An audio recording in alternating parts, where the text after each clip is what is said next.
Hello, so this is for the subject risk management for financial management students. So part 1 or module 1, we will be covering chapters 1 to 4. Pero sa video na to, chapter 1 lang muna. Okay?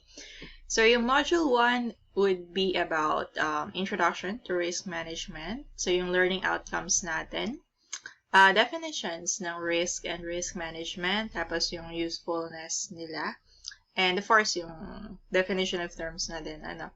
And then you have your characteristics of a risk na kailangan daw natin ma-identify to provide a full risk description. Tapos we have options for classifying risk, pwedeng according to nature, source, or time scale of impact. Then we have the options for the attachment of risk.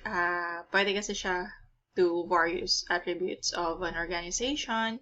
Tapos, explain din natin yung advantages ng bawat approach. Okay? Tapos, we have the risk matrix. Ito, kumbaga parang visual representation kung paano makaka-apekto yung isang particular risk sa organization. Okay? Tapos, we have yung principles, risk principles natin. Tapos, yung aims ng risk management. Tapos, yung importance sa operations ng pagkakaroon ng risk management. Okay? And then, we have, explain na natin yung hazard, control, and opportunity risk and how organizations should respond to them. Okay? Meron din tayong outline ng development of the discipline of risk management. Parang, history, paano nagkaroon ng risk management. And then, key benefits of risk management, or kumbaga yung importance, And, nabanggit natin kanina, yung benefits, compliance, assurance, decisions, and efficiency, effectiveness, and efficacy. Okay? Tapos, yung key stages in the risk management process, babanggit na rin natin sa module 1. Tapos, yung main components of risk management framework. And then lastly ay features of the best established risk management standards and frameworks. Okay? I'm not sure if within chapter 4 ba yun. I think around chapter 4. Okay? Anyway, chapter 1 muna tayo. Approaches to defining risk. Okay? Simula, definition muna ng risk. Oxford English Dictionary. Definition niya ng risk, a chance or possibility of danger, loss, injury, or other adverse consequences. Okay? Mapapansin nyo dito sa definition na to, more on, negative siya, no? Exposed to danger. Okay? Pagkakaroon ng negative consequence. Okay? Loss, injury, adverse consequences. Pero, yung risk kasi, it can also result in a positive outcome. Specifically, yung opportunity risk, diba? Kasi nga, opportunity risk, it could mean a lot of profit to the business if properly implemented. Pero kung hindi, di nga, probability naman na pagkakaroon ng huge losses din. Okay? But then again, the main point is that not all risk would result to negative outcome. Okay? May possibility rin na it could result to a positive one. Okay? But again, yung hazard risk, it would depend on the type of risk kasi. Hazard risk, most of the time, syempre, negative talaga ang consequence niya. But with regards to opportunity risk, it could go both ways. Positive or negative depending on execution or implementation. Okay? Tapos, yung third possibility is uncertainty of outcome. More on control risk din. Ito, kasi depending on how you control the risk, it could go both ways then. Okay, uncertainty.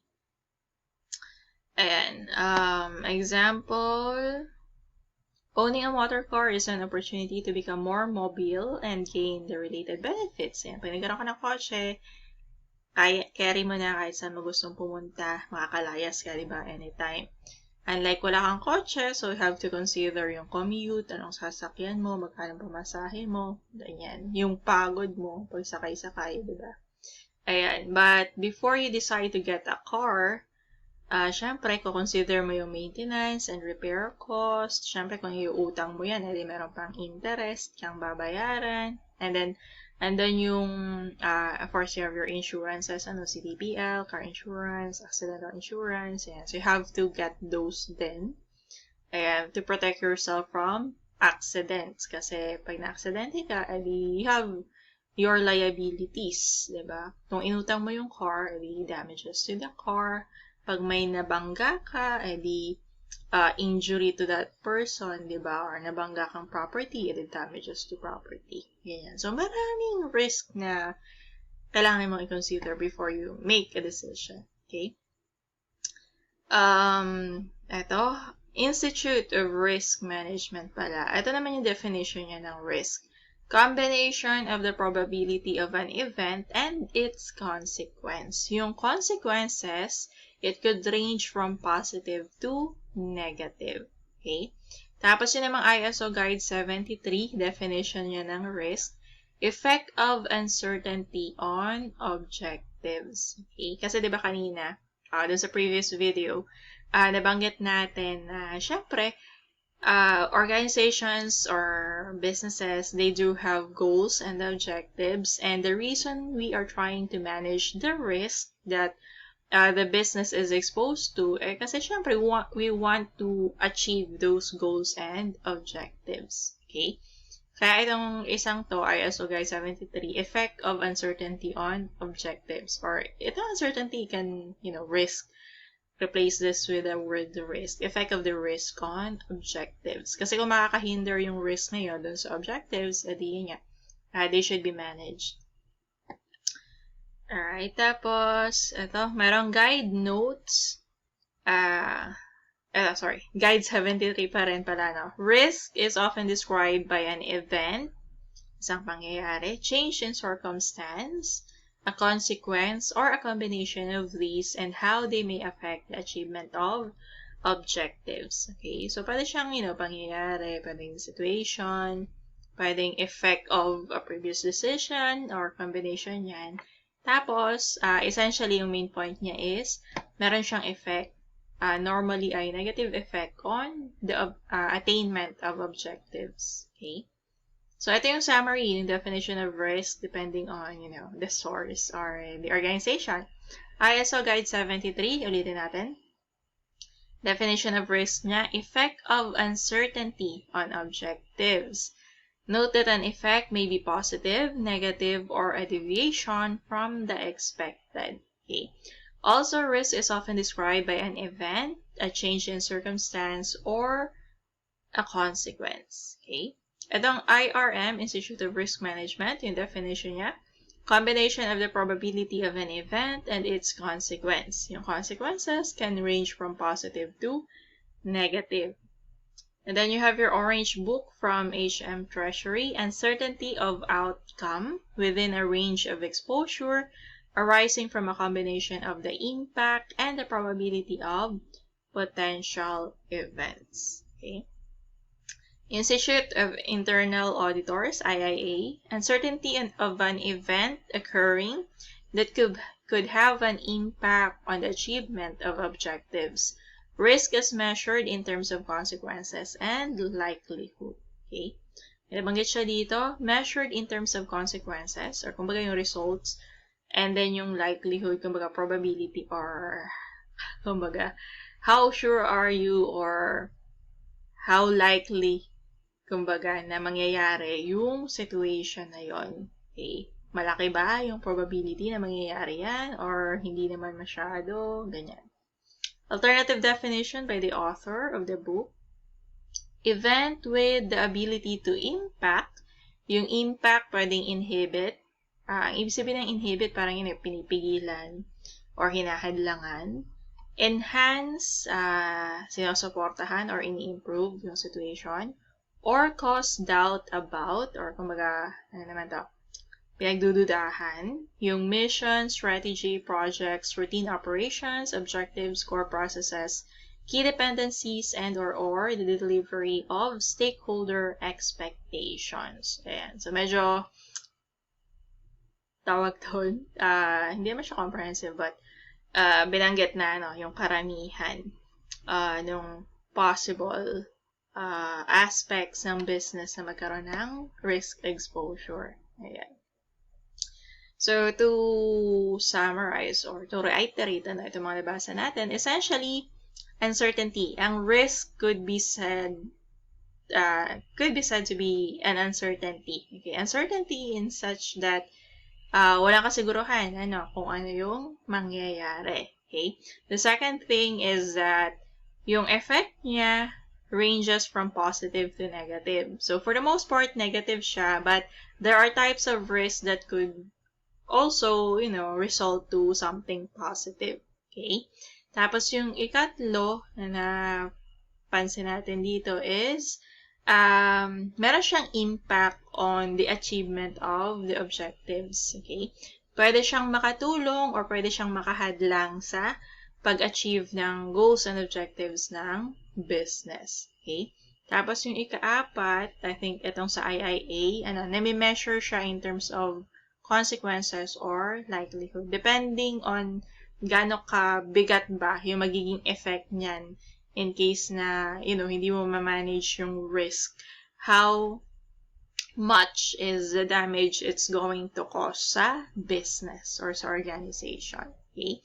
Tapos dun sa ikalima, itong sa author nitong libro, binanggit yung aspects of the business na possibly maapektuhan ng risk. Okay, so have your mission, strategy, projects, routine operations, objectives, core processes, key dependencies, and there are delivery of stakeholder expectations. Essentially, all aspects of the business. Banggitin na lang natin yun.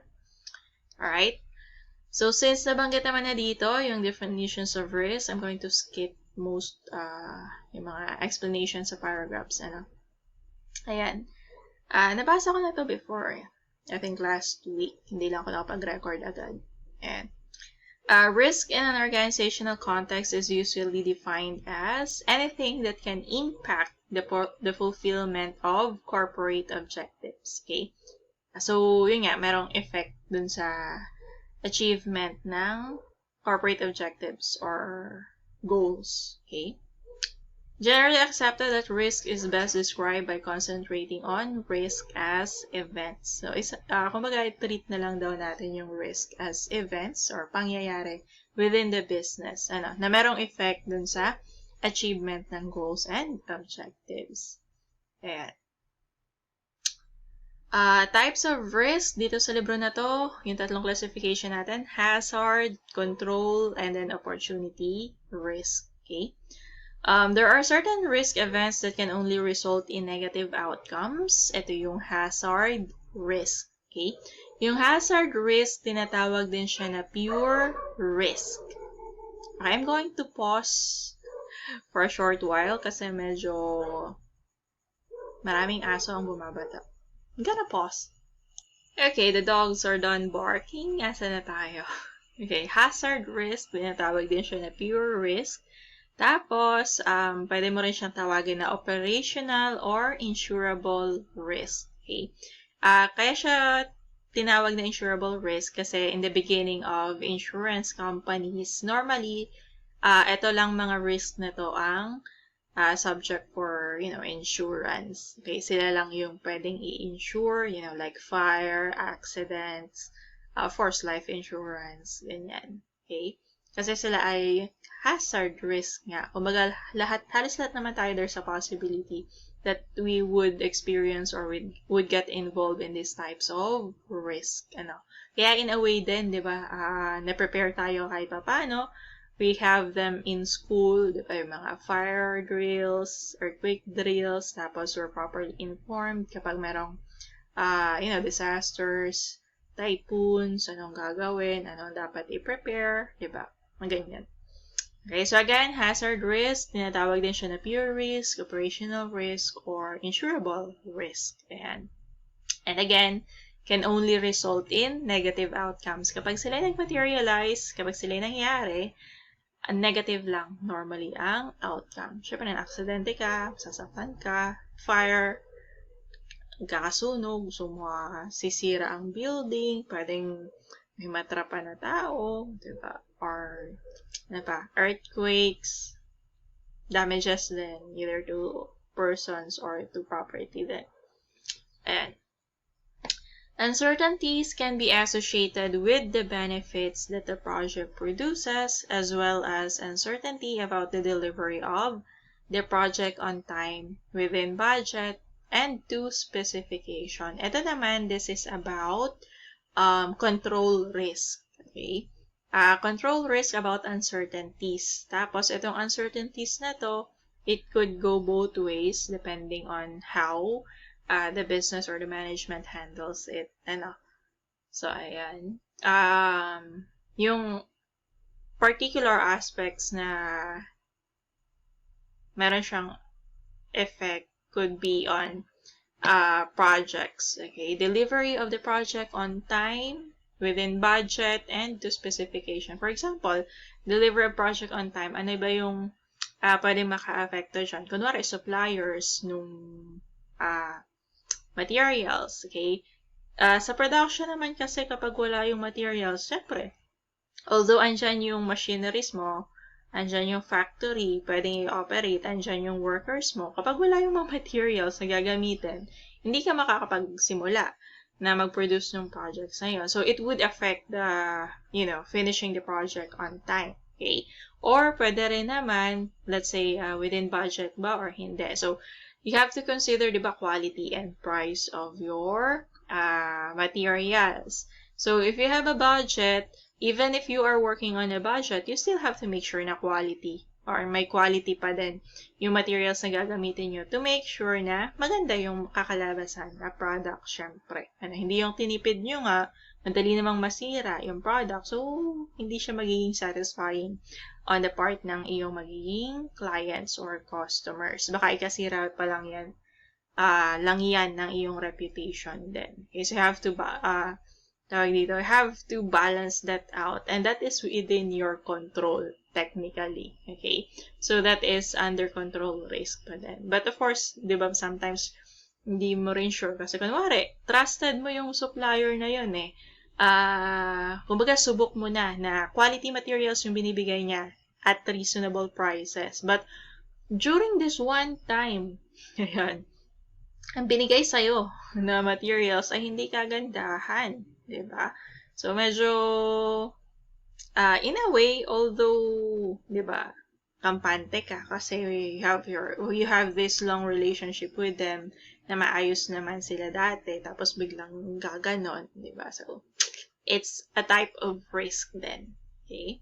And then, to specification, of course, if it is, merong yung customer, merong specifications, customization na ginawa dun sa project or dun sa products, they have to deliver kung ano yung kanilang dinidemand. Ngayon, merong instances kasi na during negotiation, tinanong ni client, kaya nyo bang gawin ito? Kaya nyo bang gawin yan? Okay? You haven't done it before, but you're thinking, yeah, probably. Okay, so medyo nakasagot ka sa client na, yeah, we'll try our best to deliver that. But during the production, you realize na, parang hindi pala carry. Parang medyo complex pala if we're going to deliver what has been asked by the customer. Okay, so in that sense, it's either hindi mo siya ma-deliver or hindi mo ma-meet yung expectation ng customers, or you have to fork out a lot of money. Gagastusan mo talaga siya just to deliver kung ano yung hinihingi ng customer mo. So, two ways. Either you lose your, reputation, hindi mo ma-deliver yung expectations ng customer, or protektahan mo yung reputation mo, but you have to suffer some sort of losses kasi nga you have to reach out to, let's say, another company na magagastusan ka just to make sure na ma-deliver yung hinihingi ni client. Okay, naakala mo before is kaya naman. Okay. Merong instances na ganyan. Okay, but these are still, control risk kasi essentially, you should have known. Okay, kasi kung meron ka talagang risk management na beforehand, before mo pa ma-encounter itong cases na to, before mo ma-encounter itong situations na to, alam mo na yung possibilities, okay? Alam mo yung capability ng business, or alam mo yung hindi kayang i-deliver ng business. So you know what to answer your clients, or how to deal with your suppliers para hindi makapekto dito sa mga nabanggit na ito. Okay? So ayun. Control risk itong mga to. In a way, within the control of the management pa din. Ayan. Organizations deliberately take risk, especially marketplace or commercial risk, in order to achieve a positive return. Tapos yung hazard risk associated with a source of potential harm or a situation with the potential to undermine objectives in a negative way. Okay? Ano na itong kasunod? Control risk pa din. It is known that the events will occur, but the precise consequences of those events are difficult to predict and control. Okay, so this is additional sa control risk. Mag-occur yung event, pero yung consequences niya, hindi mo sure kung ano yung magiging effect sa business or hindi. Okay? Tapos, difficult to predict and control. Kunwari, pandemic. Right? The pandemic is there. Nung nagsimulang i-announce ang lockdown, of course, marami ng businesses dyan ang nag-iisip. They know that they would be affected by the lockdown. Pero yung gravity nung effect na yon, kumbaga hindi pa nila masyadong ma-quantify agad. Tapos, of course, yung other aspects din, hindi agad nila hindi agad nila ma-imagine or ma-project. Kunwari, hindi naman nila ma-project kung gaano katagal yung magiging lockdown, diba? How much do they need to prepare? Gaano katagal na kakailangan ba nilang magpasweldo kahit wala namang trabaho, walang tinatrabaho yung workers, or hindi naman pumapasok yung workers, tapos wala naman silang nasiserve na customers, ganyan, diba? So, alam na nila na ando na yung event.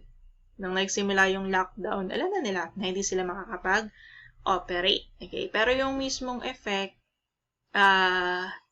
diba, uncertain pa siya nung mga unang months.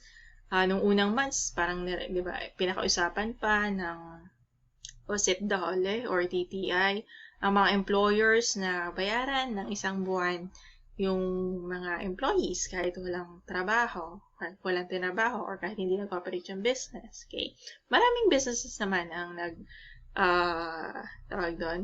nag-answer dun sa request na yon, and they did that. But, nung sumunod na lockdown, diba, hindi pa rin sila nakapag-operate. Andun na, nakikita na ng paunti-unti. Medyo nagiging malinaw na kung ano pa yung mga additional consequences to their business. Especially yung mga, diba, certain industries. May mga industries naman kasi na thrive, like mga delivery companies, logistics, ayan, sila yung mga nag-thrive. And of course, some of the restaurants din. Nung una, mga restaurants very much affected, but then they shifted to online delivery. So, in a way, naka-adapt sila, naka-survive. Okay? Pero yung other businesses, other industries, talagang they had no way of adapting to the situation. Kunwari, airlines, hotels, diba? There's not much that they can do. Okay? Ayan. Tapos, punta tayo sa opportunity risk. These are risks or dangers associated with taking an opportunity. But there are also risks associated with not taking the opportunity. So, kumbaga, andyan yung possibility na kikita ka or hindi. Okay? Normally, sa mga businesses, if andyan na yung opportunity, they just have to check if they have the resources to spare. Okay? Tapos, normally, meron silang limit. Okay? If we can, take this opportunity with this much resources lang, edi let's go. Pero kung beyond that, parang isipin nila, parang medyo delikado tayo kapag mas mataas pa dyan yung kakailangan nating ilabas na financial resource. Kasi syempre, they have to make sure na makapag-operate pa rin sila ng tuloy-tuloy hindi maapektuhan yung kanilang normal operations despite getting into this new venture, okay? Despite taking this opportunity, okay? So, ayun. Kumbaga, parang ano lang, investment din. Ilalagay lang din ng business dun sa investment na yon is yung kaya nilang i-loss or kumbaga, kaya nilang hindi muna kitain or hindi gamitin for the hindi nila gagamitin for the meantime. Okay? So, andun din yung okay lang din na kung hindi man magkaari, edi carry lang din na maging loss ng company kasi hindi naman siya makaka-affect sa normal operations. Okay? Pero kung itong venture na to is makakailangan ng mas malaking halaga and makaka-affect sa normal operations, then for the most part, normally businesses would not pursue such an opportunity. Kahit pa sabihin na masyadong high risk kasi, di ba? Andun na yung high risk, although there's a possibility of high return. Pero with risk management, syempre, hindi mo kakagatin yung mga risky na opportunities na ganyan. Diba? So, again, depende pa rin sa kanilang risk management treatment or their plan on how to manage certain types of risk. Okay? So, examples ng opportunity risk: moving a business to a new location, acquiring new property, expanding a business, diversifying into new products. Okay? So, ayan. Kasunod, we have risk description. I'm not sure. Ito na yung nabanggit naman natin kanina, no? So, I'm going to skip. Pero ito yung, we have here a table. So, let's go over this. Risk description ito, no? So, you have their name or title of the risk. Essentially, you're going to identify what type of risk you are dealing with. Okay? Tapos, statement of risk, including scope of risk. Anong origin niya, anong nature niya, financial risk ba ito, or operational risk, ganyan. Tapos, ano yung scope niya? Alin part or aling aspect ng business ang makaapektuhan nito? Financial lang ba or pati operation? Or affected din ba nito ang human resource, ang compliance with rules and regulations? Ganyan. Okay? Tapos you have your details of possible events and dependencies. Okay, so yun na nga. Pag nangyari tong risk na to, alin-alin ang maapektuhan. Okay? So, kumbaga, dependencies, interrelation niya sa business. Tapos, you have your nature of risk, including details of the risk classification, hazard, control, or opportunity risk ba yan? Tapos, you have your time scale of potential impact. Meron kasing short term lang, merong medium term, merong long term. Okay? If it's going to affect your reputation of the company. So, in a way, medyo magastos sa, overhaul ng company image. Tapos, of course, you have to recover your reputation then before you can continue. So, in a way, medyo long term. Unless you can reverse the effects immediately or within a short period of time. So, ayan, it would depend pa rin sa execution kasi. Normally, yung time scale would depend on the execution. Stakeholders in the risk, both internal and external. Management lang ba? Pati ba employees, suppliers, regulatory agencies, international parties, na mayroon bang involved na other parties dyan. Ayan. Risk attitude, appetite, tolerance, or limits for the risk. Later, discuss natin do, but essentially, kumbaga, on the part of the company, ano yung kanilang risk attitude? Okay lang ba na mangyari yung ganyang situation na yan?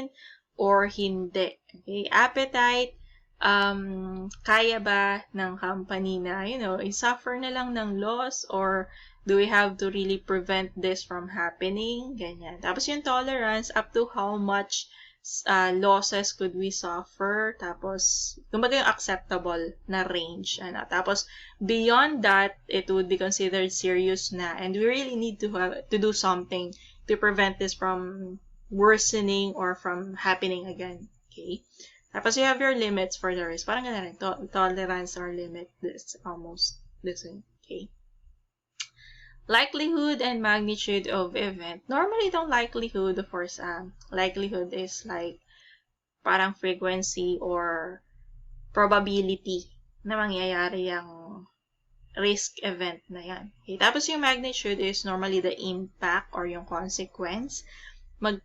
Normally measured in terms of financial figure din, financial amount. Magkano magiging loss or magkano magagastos ng company to address that particular risk. Magkano magagastos natin kapag nangyari yan? Ilang milyon ba ang magagastos? Kanya. Okay. Siyempre, hindi lang naman yung magagastos is would affect din yung, let's say, reputation, bababa ang sales natin. Kapag nangyari yan, hindi lang yung amount na ilalabas natin during a lawsuit or kung ano man, or to pay off yung mga damages, ganyan. Diba? It would affect din yung future sales natin. Let's say, high turnover sa employees. Ganyan. Example lang naman. Tapos, control standard required or target level of risk. So, pag in-analyze nila yung risk, and depending on the standard, di ba risk treatment, depending on the type of risk, meron siyang appropriate na risk treatment, and sometimes yung risk treatment would be regulated or kumbaga under siya ng isang control standard. Okay, so later naman madidiscuss natin yung mga standards, although hindi natin siya madidiscuss in detail. Okay, but the point being, merong mga standards din. Parang accounting lang, merong mga standards na sinusunod kapag nagre-record ng transactions. Okay, here in risk management, so depending on the type of the risk and on the level of the risk, so merong mga standards din na sinusunod doon. Kung ano yung appropriate treatment sa kanila. Ayan. Tapos meron tayong incident and loss experience. Normally, para to dun sa mga negative ang effect. Okay? Existing control mechanisms and activities. Ang mga companies naman, normally, merong in place na sila na controls para ma-prevent yung negative effects ng mga risk. Okay? Or para i-prevent yung occurrence ng risk na yun. Okay? Kunwari, theft. Pag nanakaw within the companies, syempre, if it's a significant amount, merong mga controls in place na yung mga companies, diba? You have your guards, you have your CCTVs. Kung store yan, edi you have your, monitors. Monitor ng mga customers na nagpa-browse ng products, diba? Tapos sa exit, diba, yung merong mga products na merong chips na kapag hindi siya na-scan sa cashier, tutunog siya sa exit pag lumabas yung tao, no? Hindi niya binayaran yung product or things like that. So, yan. Kumbaga, meron mga controls in place. Ayan. And then others, responsibility for developing risk strategy and policy. And to address the different risk exposures nga, yan, kailangan mag-develop ng risk strategy and policies or yung ating risk management plan. Potential for risk improvement and level of confidence in existing controls. So, if meron ng controls, syempre have to review kung effective ba siya or hindi, if it could be improved or not. Okay? Risk improvement recommendations and deadlines for implementation. Responsibility for implementing improvements. Tapos, you have your responsibility for auditing risk compliance. Okay? Essentially, this is with regards to reporting. Meron dito example about computer viruses, diba? Softwares, merong mga upgrades, ganyan. But sometimes, kapag nag-upgrade ka, especially pag bago lang yung upgrade, sometimes merong mga bugs, na hindi mo siya na-check during testing. Pero kapag in-implement na, minsan saka mo lang makikita or magmamaterialize yung mga problems. So, andun yung risk, na-update mo na yung software, saka pa nagkaroon ng problema. So, in a way, it's still a risk. Okay? Although, supposedly, yung pag-upgrade, meron siyang, additional security or additional features na i-offer, but there could still be problems. Okay? Meron doon pa rin yung possibility ng problems. Okay? For example, mga apps natin sa phones, diba? There were times na pag nag-update ang PayMaya, hindi ako makalogin sa kanila. But, I think it happened twice already. After nilang mag-update, hindi ako makalogin dun sa phone ko. Pero, tinry ko siya sa phone na iba. Nakakalogin naman. Pero, I think merong specific models na yung update nila is not compatible. Kaya kakaproblema. And I think marami rin ang nagreklamo nun during that time. So, ayun. And moving on, we have inherent level of risk. Parang hazard risk din ito. Parang pure risk ang tawag.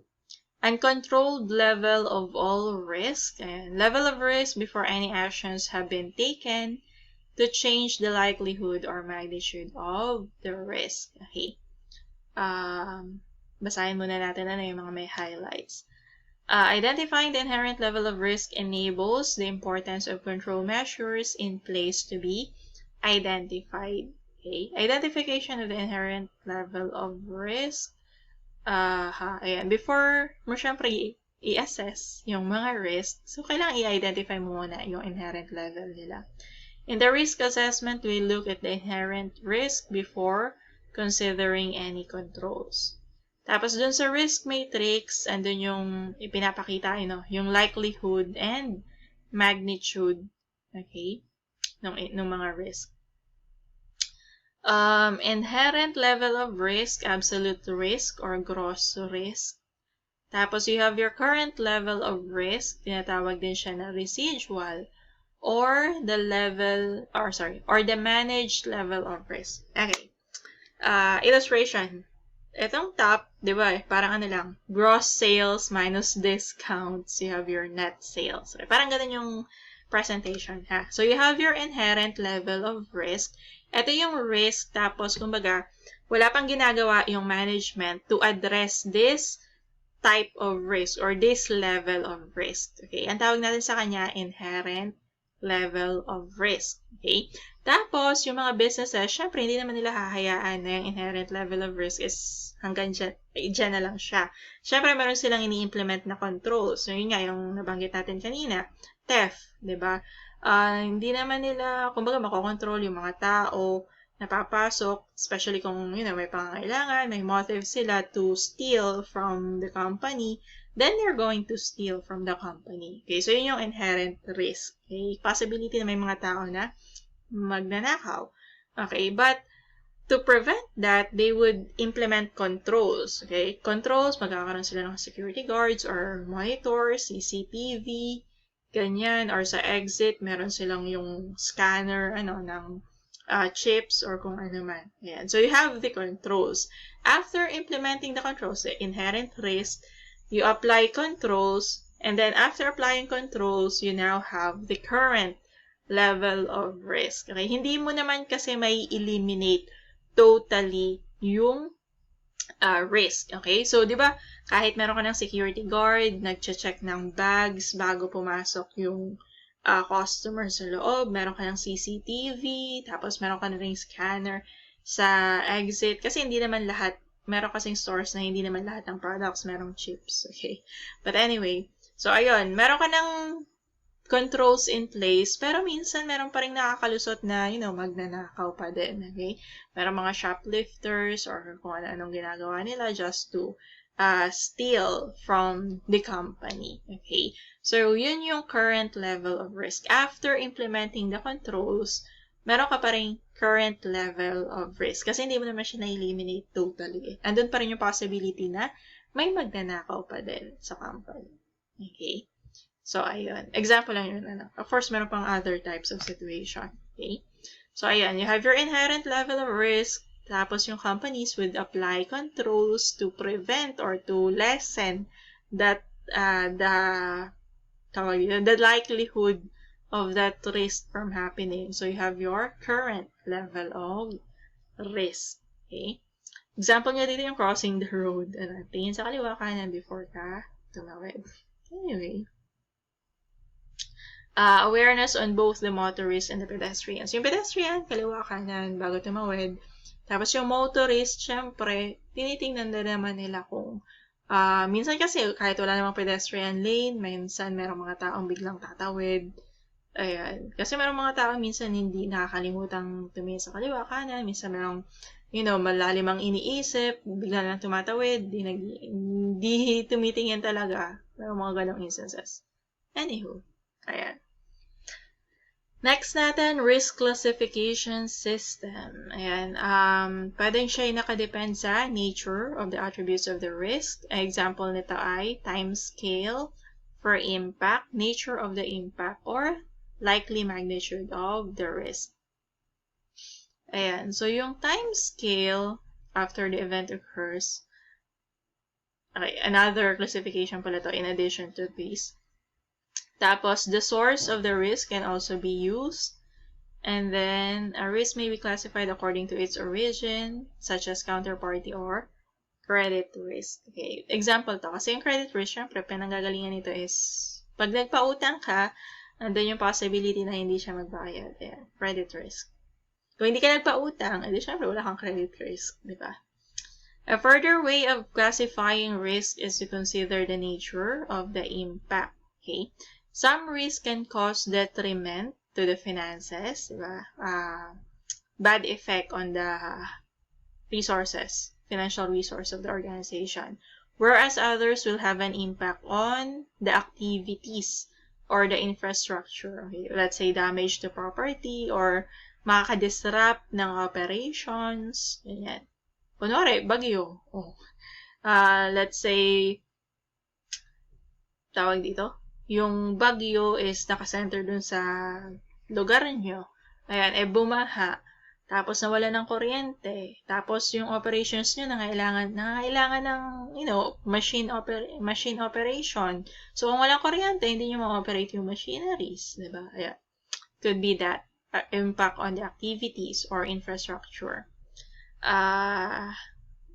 It may also impact reputation. Let's say, yung mga na-produce nyo na products nga is low quality, madaling masira. So, diba? Reputation. Tapos, status. Pwede rin sa status. Or the way it is perceived in the marketplace. Yeah. Normally naman yung reputation, aside from the quality of the products or services, the customer service. How do you deal with customer complaints? Ganyan. How do you deal with product returns or refunds, asking for refunds? Tapos others, how do you give importance to the environment, diba? How do you dispose your waste? Kasi baka mamaya, makalat, hindi kayo nag-dispose properly ng inyong mga basura.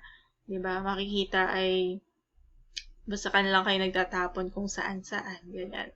Diba? Especially kung kayo ay nasa medical field. So, meron kayong fina-follow na strict waste disposal. Diba? Ayan. Individual organizations decide on the risk classification system that suits them best. Ayan. So, itong risk classification, it would depend on the company or the organization. Depending on their operation, on their exposure, on their kung ano yung products or services nila, anong industry sila. So, doon nakadepend yung magiging risk classification. So, kumbaga, walang one-size-fits-all dito na classification system. It would depend on the particular company or organization pa din. Okay? Ang importante lang naman doon is kailangan ay relevant to the organization yung naging risk classification system. Okay? Next natin, we have risk, likelihood, and magnitude. Okay. So, merong risk map na ginagamit or risk matrix. Doon sa risk map na yon, kumbaga pinaplot doon yung likelihood of an event against the magnitude or impact should the event materialize. So, parang tinatawag din nila na heat map. Okay. So, again, risk map or risk matrix or heat map. Ayan. Similar terms yung tatlo na yan. Yung heat map na yon, ini-illustrate niya yung likelihood saka yung magnitude ng isang risk. Ano yung likelihood? Yung likelihood, siya yung parang frequency or probability na mangyayari yung isang bagay na yan. Kumbaga, ano yung probability or gaano tayo kasigurado na mangyayari yung event na yan? Okay, sigurado ba na mangyayari yan? 90%, 80% ba mangyayari yan?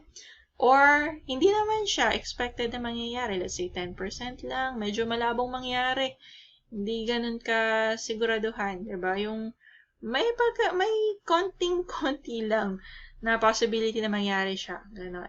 Oh, so, yun yung likelihood. Tapos, yung impact naman, yun yung consequence. Or, normally magkano yung, tawag dito, yung measurement niya. Magkano magagastos ng company kapag nangyari yung bagay na yan, yung uncertainty na yan, yung risk na yan. Okay? Magkano magagastos ng company and magkano yung magiging effect niya sa financials ng company. Okay? So, yun yung mga similar terms natin. Again, risk map or risk matrix or heat map. Okay? Yun yung ginagamit na parang graphical representation. Tapos, ang inclusion dyan ay yung dalawa. Magnitude and impact. Okay? Yung magnitude, siya rin yung tinatawag natin na severity, probability, or frequency. Okay? Yun yung magnitude. Tapos yung impact, siya din yung tinatawag natin na consequence. Okay? Na, consequence. Damage dun sa company or financial consequence. Ganyan. Okay? Ayan. Ito yung example ng heat map or ng risk matrix. So, dito, yung likelihood, low likelihood, etong part na to likelihood, tapos itong part na to magnitude. So, ito, pag low yung likelihood, tapos low din yung magnitude. Tapos dito naman, high yung likelihood, kasi dito siya, high yung likelihood, pero low pa rin yung magnitude, kasi mababa. Dito. Tapos dito naman, high yung magnitude, pero low yung likelihood, kasi mababa. Tapos here, parehong high. Okay? Normally kapag ganito, hindi siya ganun ka-serious. Pag dito, high likelihood, malaki yung chance na mangyari siya. Pero yung effect niya, hindi ganun hindi ganun ka-significant. So, in a way, kapag low magnitude, carry lang, hindi ganun ka-serious. Pero pagdating dito, sa taas na to, high magnitude, kahit pa low likelihood siya, hindi ganun kataas yung chance na mangyari siya. Pero pag nangyari kasi siya mataas, high yung magnitude, malaki yung effect sa company, I think this is serious. Lalo naman na to, high likelihood na high magnitude pa. This is very serious. Okay? So if I'm going to look at this, ito, not serious, not serious din naman. Tapos ito, some serious na, and then this one is very serious. Okay? So, ayan.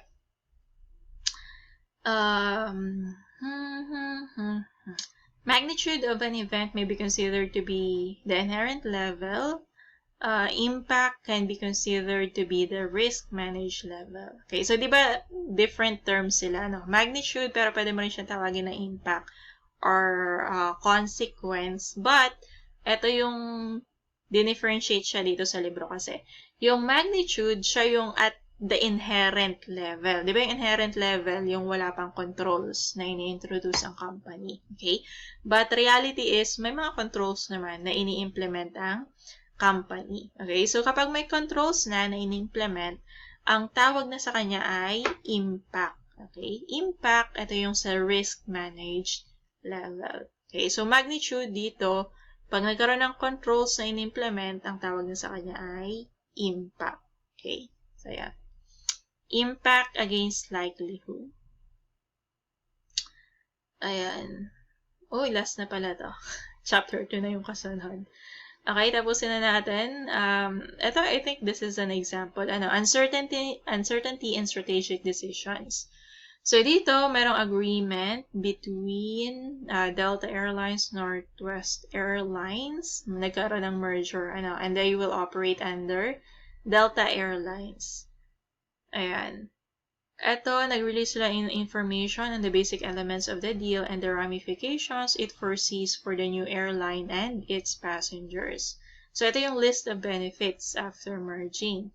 So, ito, combined na yung kanilang global US carrier. So they can compete with foreign airlines that continue to increase service to the US. Ayan. So, kumbaga, syempre, combined na kayo, edi, combined assets na din, saka performance din. So, essentially, you could compare it to bigger companies na. Kasi, combined nyo, you'd be considered a bigger company then. Customers and communities will benefit from access to a global route system and a more financially stable airline. Ayan, kasi pinagsama nyo na yung inyong financial resources din. Saka yung inyong technology na ginagamit din.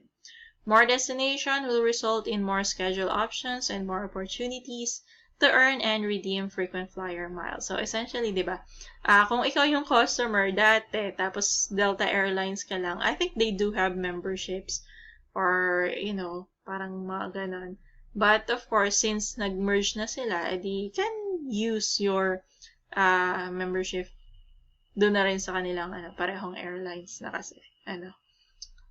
Delta customers will benefit from Northwest routes to Asian markets, and Northwest customers will benefit from Delta routes to other markets. Ayan. Kasi before the merger, meron silang, specific routes na kanila lang. Okay? Or the other party does not have access to.